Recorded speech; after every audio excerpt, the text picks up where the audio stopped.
नमस्कार, आप सबका स्वागत है आपका अपने यूट्यूब चैनल महानंद एकेडमी 286 पर। हम लोग सीजी सेट 2026 फर्स्ट पेपर देख रहे हैं और हम लोग इस वीडियो में यूनिट 1 के अंतर्गत शिक्षण के स्तर से संबंधित महत्वपूर्ण एमसीक्यू देखेंगे। तो चलिए हम स्टार्ट करते हैं आज का क्लास। क्वेश्चन नंबर 1, शिक्षण के मुख्यतः कितने स्तर माने जाते हैं? चलिए ध्यान देंगे, शिक्षण के मुख्यतः कितने स्तर माने जाते हैं। ऑप्शन ए दे रखा है 2, option B 3, option C 4, option D 5। तो ध्यान देंगे, शिक्षण के मुख्यतः कितने स्तर माने गए हैं, तो इसके 3 स्तर माने गए हैं। इसके राइट आंसर हो जाएंगे आपका ऑप्शन बी।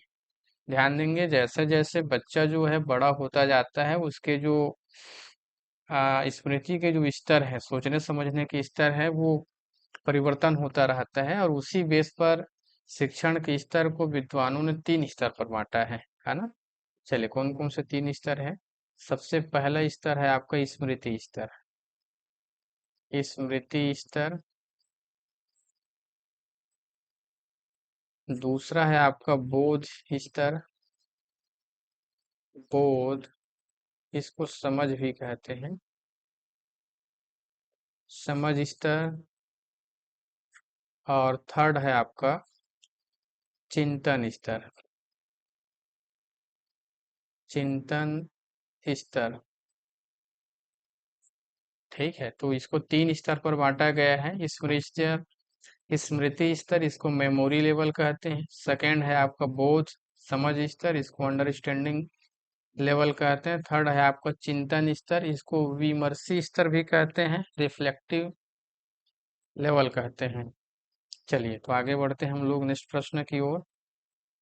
नेक्स्ट प्रश्न है आपका, शिक्षण के 3 स्तरों का सही बढ़ता क्रम कौन सा है ना। ये प्रश्न भी इम्पोर्टेंट है। शिक्षण के 3 स्तरों का सही बढ़ता क्रम कौन सा है? बोध, स्मृति, चिंतन नहीं। सबसे पहले तो स्मृति आता है, इसलिए गलत है। सेकंड आपका चिंतन, बोध, स्मृति नहीं, ये भी नहीं है। स्मृति, बोध और चिंतन, जी सही बढ़ता क्रम में ये सही है आपका स्मृति, बोध और चिंतन। स्मृति, चिंतन, बोध नहीं, स्मृति तो सही है पर सेकंड में बोध आता है, थर्ड में चिंतन, तो ये भी रॉन्ग है। जी, इसका राइट आंसर है आपका ऑप्शन सी। ठीक है, चलिए याद रखना है, शिक्षण के स्तर में सबसे प्रथम या निम्न स्तर का माना जाता है आपको स्मृति स्तर को, मध्य आपका बोध को माना जाता है और सबसे उच्च स्तर आपका चिंतन स्तर है। चलिए नेक्स्ट प्रश्न पर आगे बढ़ते हैं। नेक्स्ट प्रश्न है आपका, स्मृति स्तर के शिक्षण के प्रवर्तक कौन माने जाते हैं? स्मृति स्तर के मेमोरी लेवल के शिक्षण के प्रवर्तक कौन माने जाते हैं? Morrison, Hunt, doctor Herbert, Biggie. तो ध्यान देंगे, स्मृति स्तर के शिक्षण के जो प्रवर्तक है, प्रतिपादक जो है, ये डॉक्टर हर्बर्ट को माना जाता है। तो आपका ऑप्शन सी सही आंसर है। सीजी सेट 2024 में यहाँ से प्रश्न आया हुआ था। यहाँ पर शिक्षण के स्तर के प्रकार का नाम दे रखा था और इस साइड उसका प्रवर्तक को दे रखा था, मैच करने के लिए पूछा गया था। सीजी सेट 2024 में यह प्रश्न आया था। चलिए नेक्स्ट प्रश्न फिर आगे बढ़ते हैं हम लोग।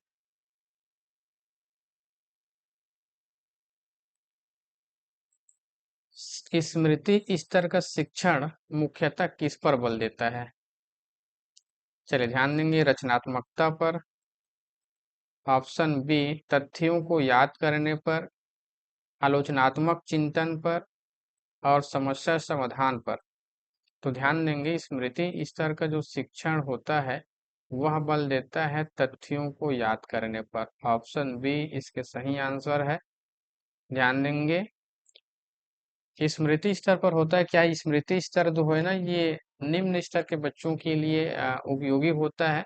ये जो है ना प्राइमरी प्राथमिक लेवल के जो विद्यार्थी होते हैं, कक्षा 1 से कक्षा 5 तक के विद्यार्थियों के लिए उपयोगी होता है। और इस स्तर पर क्या कराए जाते हैं, बच्चों को ज्ञान प्रदान कराए जाते हैं और ज्ञान को रटाने का काम मोस्टली किया जाता है यहाँ पर। इसमें बच्चे का समझ विकसित नहीं हो रहता है, वो जो है टीचर्स जो पढ़ाते हैं ना उसको रटते हैं और पुनः स्मरण कराने का कार्य किया जाता है ना। तो ध्यान देंगे तथ्यों को याद करने पर, इसके सही आंसर है। चलिए नेक्स्ट प्रश्न की ओर आगे बढ़ते हैं हम लोग।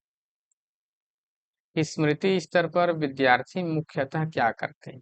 चलिए, मेमोरी लेवल पर विद्यार्थी मुख्यतः क्या करते हैं? नवीन सिद्धांत बनाते हैं? नहीं, इतनी परिपक्वता नहीं हो रहते हैं बच्चे कि वो नवीन सिद्धांत बनाते हैं। आलोचनात्मक विश्लेषण करते हैं? नहीं, ये भी नहीं करते हैं। तथ्य एवं सूचनाओं को याद करते हैं? जी, ये सही है। स्वतंत्र निर्णय लेते हैं? नहीं, ये भी नहीं करते हैं। जी, ऑप्शन सी इसके राइट आंसर है।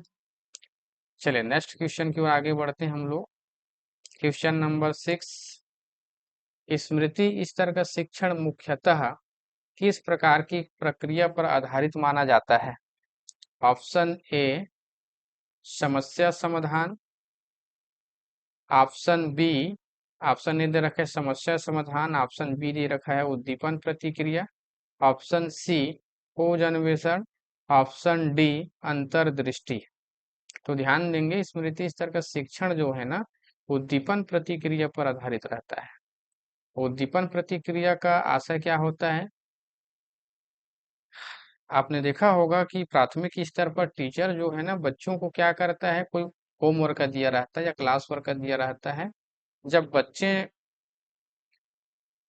टीचर द्वारा पूछे गए सवाल का जवाब जब दे देता है तो टीचर्स क्या करते हैं, उसकी प्रशंसा करता है ना। उसके और प्रशंसा को बढ़ाने के लिए, उसमें और उत्साह को बढ़ाने के लिए टीचर्स क्या करते हैं, उसको छोटी छोटी इनाम पुरस्कार भी देते हैं, है ना। उससे क्या होते हैं, बच्चे जो हैं पढ़ने के लिए और प्रेरित होते हैं, है ना।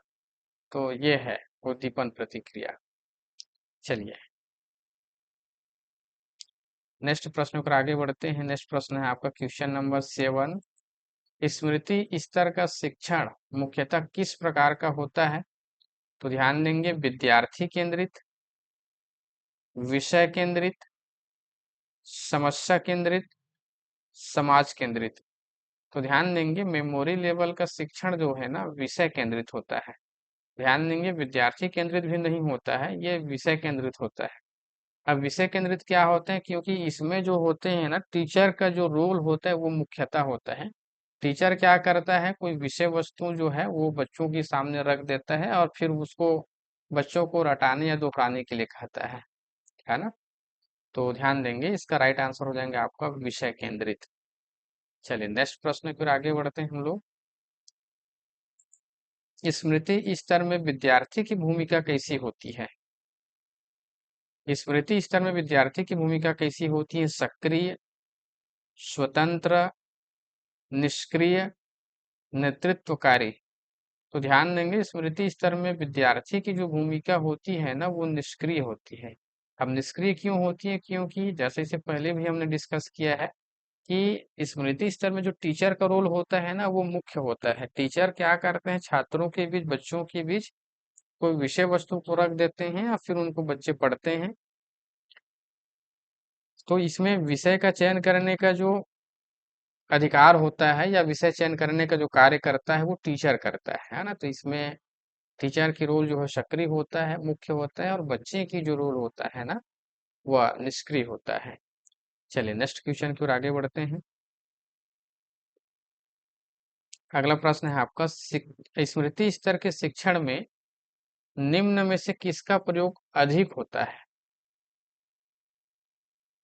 ड्रिल एवं अभ्यास, केस स्टडी, प्रोजेक्ट, समूह चर्चा।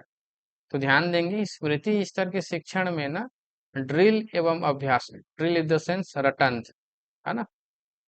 ड्रिल एवं अभ्यास का प्रयोग कराया जाता है, मतलब बच्चों को रटाया जाता है और बार बार उसका अभ्यास कराया जाता है ना। चलिए नेक्स्ट प्रश्न पर आगे बढ़ते हैं।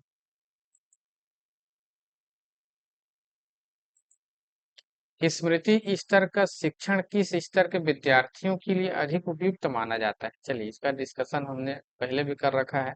ये देखिए, शुद्धार्थी, उच्च शिक्षा के विद्यार्थी, प्राथमिक कक्षा के विद्यार्थी, विश्वविद्यालय के प्रोफेसर।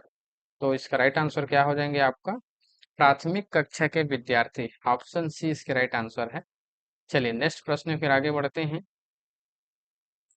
स्मृति स्तर पर ज्ञान को सामान्यतः कैसा माना जाता है? स्मृति स्तर पर ज्ञान को सामान्यतः कैसा माना जाता है? गहन ज्ञान,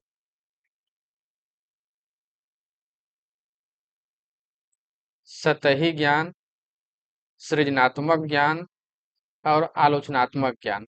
तो ध्यान देंगे, स्मृति स्तर पर जो ज्ञान है ना, उसको सतही ज्ञान माना जाता है। ठीक है, चलिए, क्योंकि इसमें विद्यार्थी जो हैं बहुत ज्यादा विषय वस्तु को समझते नहीं हैं, है ना, बल्कि वो उसको रटते हैं, बार बार याद करते हैं, है ना, उसमें गहन चिंतन मनन नहीं करते हैं विद्यार्थी, उतनी समझ विकसित इस स्तर पर नहीं हुआ रहता है। चलिए नेक्स्ट प्रश्न। निम्न में से कौन स्मृति स्तर के शिक्षण का मनोवैज्ञानिक आधार है? चलिए, ऑप्शन ए अनुबंधन सिद्धांत, रचनावाद, मानवतावाद, सामाजिक अधिगम। तो ध्यान देंगे, इसमें से अनुबंधन सिद्धांत जो है ना, ये इसका मनोवैज्ञानिक आधार है।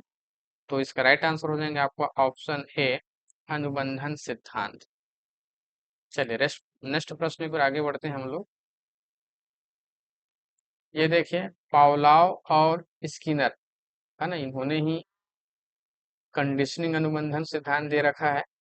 पावलोव और स्किनर का संबंध किस अवधारणा से है? तो इसका राइट आंसर हो जाएगा आपका ऑप्शन बी। अभी इससे पहले वाले प्रश्न में भी हमने देखा है कंडीशनिंग अनुबंधन। चलिए नेक्स्ट प्रश्न है आपका, बौद्ध स्तर के शिक्षण के प्रवर्तक कौन माने जाते हैं? है ना? पहले भी हमने डिस्कस कर रखा है, इस प्रश्न आया हुआ है। तो ध्यान देंगे, बौद्ध स्तर के शिक्षण के प्रस्तावक माने जाते हैं आपका मॉरिसन को। ठीक है, चलिए नेक्स्ट प्रश्न फिर आगे बढ़ते हैं हम लोग।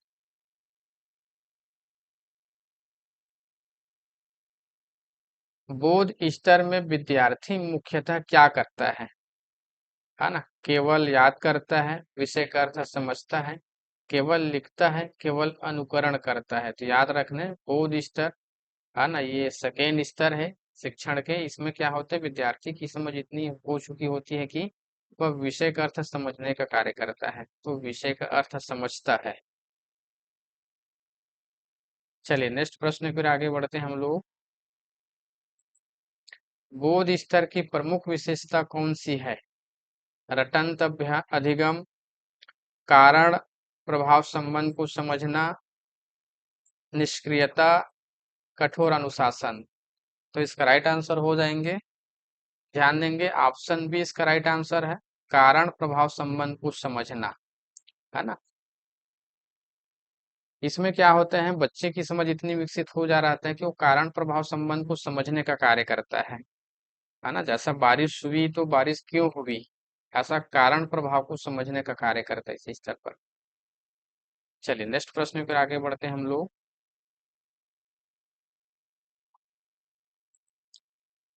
नेक्स्ट प्रश्न है आपका, बौद्ध स्तर पर विद्यार्थी नई जानकारी को किससे जोड़ता है? बौद्ध स्तर पर विद्यार्थी नई जानकारी को किससे जोड़ता है? केवल परीक्षा से, पूर्व ज्ञान से, केवल शिक्षक से, केवल पाठ्य पुस्तक से? तो याद रखना, बौद्ध स्तर पर विद्यार्थी नई जानकारी को ना अपने पूर्व ज्ञान से जोड़ने का कार्य करता है। ठीक है, जो बच्चे मेमोरी लेवल में सीखे रहते हैं ना, उससे अपने नवीन ज्ञान को जोड़ने का कार्य करते हैं। चलिए नेक्स्ट प्रश्न पर आगे बढ़ते हैं हम लोग। निम्न में से कौन बौद्ध स्तर के मूल्यांकन के उपयुक्त उदाहरण है? ठीक है, तो ध्यान देंगे, बौद्ध स्तर के मूल्यांकन बोला गया है, परिभाषा याद करना नहीं, ये तो बच्चा जो है ना मेमोरी लेवल पर करता है। किसी सिद्धांत को अपने शब्दों में समझना या समझाना, जी ये इसका सही आंसर होंगे। तथ्यों की पुनरावृत्ति करना, ये भी बच्चे मेमोरी लेवल में करते हैं। तिथि याद करना, ये भी बच्चे जो है ना मेमोरी लेवल में करते हैं। तो इस प्रश्न का राइट आंसर हो जाएंगे ऑप्शन बी, किसी सिद्धांत को अपने शब्दों में समझाना। चलिए नेक्स्ट प्रश्न की ओर आगे बढ़ते हैं हम लोग। नेक्स्ट प्रश्न है आपका, चिंतन स्तर के शिक्षण के प्रवर्तक कौन माने जाते हैं? चिंतन स्तर के शिक्षण के प्रवर्तक कौन माने जाते हैं? हर्बर्ट, मॉरिसन, हंट, पियाजे, है ना? तो याद रखेंगे इसका राइट आंसर आपका हंट। हंट जो है ना चिंतन स्तर के शिक्षण के प्रवर्तक माने जाते हैं। हर्बर्ट जो है मेमोरी लेवल के हैं, और मॉरिसन जो है बोध लेवल के, और हंट जो है ना चिंतन स्तर के। चलिए नेक्स्ट प्रश्न फिर आगे बढ़ते हैं हम लोग। चिंतन स्तर में विद्यार्थी की भूमिका कैसी होती है? निष्क्रिय, सक्रिय विचारक, केवल श्रोता, केवल अनुकरण करता। तो ध्यान रखना है इस स्तर पर जो विद्यार्थी की भूमिका है ना वो सक्रिय विचारक का होता है जी। चलिए नेक्स्ट प्रश्न पर आगे बढ़ते हैं। चिंतन स्तर पर शिक्षक की भूमिका क्या होती है? चिंतन स्तर पर शिक्षक की भूमिका ध्यान देंगे नियंत्रक का, केवल व्याख्याता का, मार्गदर्शक का, परीक्षक मात्र का। तो ध्यान देंगे चिंतन स्तर पर शिक्षक की जो भूमिका होती है ना वह मार्गदर्शक की होती है। ठीक है, चलिए नेक्स्ट प्रश्न पर आगे बढ़ते हैं हम लोग। चिंतन स्तर के मूल्यांकन के लिए कौन सी विधि सबसे उपयुक्त है? ऑप्शन ए केवल रिक्त स्थान, नहीं ये तो प्राइमरी लेवल के बच्चों का है यानी कि मेमोरी लेवल का। केवल सही गलत, ये भी नहीं है। केस स्टडी, जी ये है। केवल वर्तनी परीक्षण, ये भी नहीं है। तो याद रखना है चिंतन स्तर के मूल्यांकन के लिए कौन सी विधि सबसे उपयुक्त है, तो केस स्टडी। इसमें क्या होता है विद्यार्थी जो है इतनी परिपक्व हो जा रहते हैं कि चीजों को बहुत अच्छे से समझने के लिए उसका गहन अध्ययन करते हैं, डीपली अध्ययन करते हैं, है ना? तो केस स्टडी इसका राइट आंसर हो जाएंगे। चलिए इस वीडियो में इतनी ही था, है ना? इससे आगे हम नेक्स्ट वीडियो में नए टॉपिक के साथ मिलेंगे। तब तक के लिए आप सबको नमस्कार।